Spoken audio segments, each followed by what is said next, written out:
అడవి తల్లిని నమ్ముకుంటే మనకు బువ్వ పెడుతుందని నేడిస్తుందని AP deputy CM Pawan Kalyan అన్నారు. అడవి ప్రకృతిపై నాకు అపారమైన ప్రేమ, గౌరవం ఉన్నాయని తెలిపారు. అరకు అద్భుతమైన ప్రాంతమని దీన్ని సద్వినియోగం చేసుకోవాలని ఆయన పిలుపునిచ్చారు. అల్లూరి సీతారామరాజు జిల్లా డుమ్రిగూడలో అడవి తల్లి బాట కార్యక్రమానికి డిప్యూటీ సీఎం పవన్ కళ్యాణ్ శ్రీకారం చుట్టారు. పలు ప్రాంతాల్లో రోడ్ల నిర్మాణానికి పవన్ కళ్యాణ్ శంకుస్థాపన చేశారు. ఈ సందర్భంగా డుమ్రిగూడలో నిర్వహించిన సభలో ఆయన మాట్లాడుతూ గిరిజన ప్రాంతంలో రోడ్ల నిర్మాణానికి నిధులు కావాలని సీఎం చంద్రబాబు నాయుడు కోరితే 24 గంటల్లోనే 49 కోట్ల రూపాయలు మంజూరు చేశారని, ఆయనకు మనస్ఫూర్తిగా ధన్యవాదాలు చెప్తున్నానని అన్నారు. పర్యాటకంగా మరింత అభివృద్ధి చేయాలని తెలిపారు. మన్యం ప్రాంతాల్లో సరైన రహదారి సౌకర్యం లేక ఇబ్బందులు పడుతున్నారని తెలిపారు. గిరిజన ప్రజల జీవనశైలి మెరుగుపరచాలని, ఈ ప్రాంతంలో రోడ్లు బాగుండాలని పిలుపునిచ్చారు. గత ప్రభుత్వం 5 ఏళ్లలో రోడ్లకు 92 కోట్లు ఖర్చు చేసింది. కూటమి ప్రభుత్వం వచ్చాక 1500 కోట్లు విలువైన పనులకు మంజూరు చేశారని వెల్లడించారు.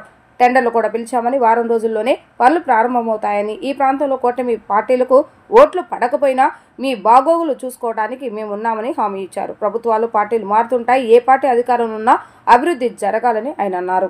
రోడ్లు ఇబ్బంది పడుతున్నాం అని చెప్పి మనకు నిధులు లేని సమయంలో గత ప్రభుత్వం ఏం చేస్తుందో తెలుసు. ఆ నిధులన్నీ అడ్డగోలుగా వాడేస్తే రోడ్లు వేయలేకపోయారు. అలాంటి పరిస్థితుల్లో నేను గౌరవ ముఖ్యమంత్రి శ్రీ నారా చంద్రబాబు నాయుడు గారి దగ్గరికి వెళ్ళి, ముఖ్యంగా మన అల్లూరు సీతారామరాజు జిల్లా, అలాగే మన పార్వతీపురం మన్యం ప్రాంతం, వీటి గురించి మాట్లాడుతూ ఇక్కడ గిరిజన కుటుంబాలకు కానీ, గిరిజన సోదరులకు కానీ, కుటుంబాలకు చాలా ఇబ్బందులు ఉన్నాయి, రోడ్లు కావాలి. అప్పుడు ఇంకా మనకి సెంట్రల్ గవర్నమెంట్ ఫండ్ కూడా రిలీజ్ అవ్వలేదు. వెంటనే నేను అడిగిన ఒక 24 గంటల లోపు ఆయన ఒక 49 కోట్లు రాష్ట్ర ప్రభుత్వం నుంచి శాంక్షన్ చేసి అడవి తల్లి కార్యక్రమానికి శ్రీకారం చుట్టడానికి చాలా బలం ఇచ్చింది. సో మనస్ఫూర్తిగా గౌరవ ముఖ్యమంత్రి శ్రీ నారా చంద్రబాబు నాయుడు గారికి నా హృదయపూర్వక ధన్యవాదాలు తెలుపుకున్నాను. కూటమి ప్రభుత్వానికి గత ప్రభుత్వానికి తేడా ఏంటంటే, వాళ్ళు దాదాపు 5 సంవత్సరాల కాలంలో కేవలం 90 కిలోమీటర్లే ఖర్చు పెట్టి 92 కోట్లు మాత్రమే ఖర్చు పెట్టారు 5 సంవత్సరాల కాలంలో. అదే కూటమి ప్రభుత్వం వచ్చిన సంవత్సరం లోపే ఇప్పటికీ మేము 1000-5000 కోట్లు పనులు మంజూరు చేశాం. ఇప్పటికీ ఎన్ని కిలోమీటర్లు?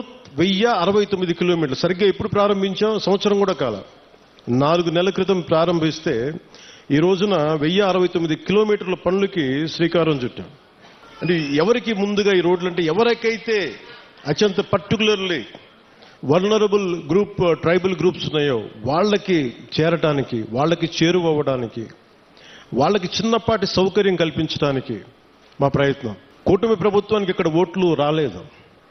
ఓట్లు పడకపోయినా మీకు బాగోగులను చుట్టానికి మేము ఉన్నాం. ఇక్కడ ఓట్ల కోసం రాలేదు, మీ కష్టంలో మేము ఉన్నాం. మా కూటమి ప్రభుత్వం ఇది మంచి ప్రభుత్వం, ఆ ప్రభుత్వాన్ని కూడా నేను వాటన్నిటికంటే కూడా మీకు అండగా నిలబడే ప్రభుత్వం కూటమి ప్రభుత్వం.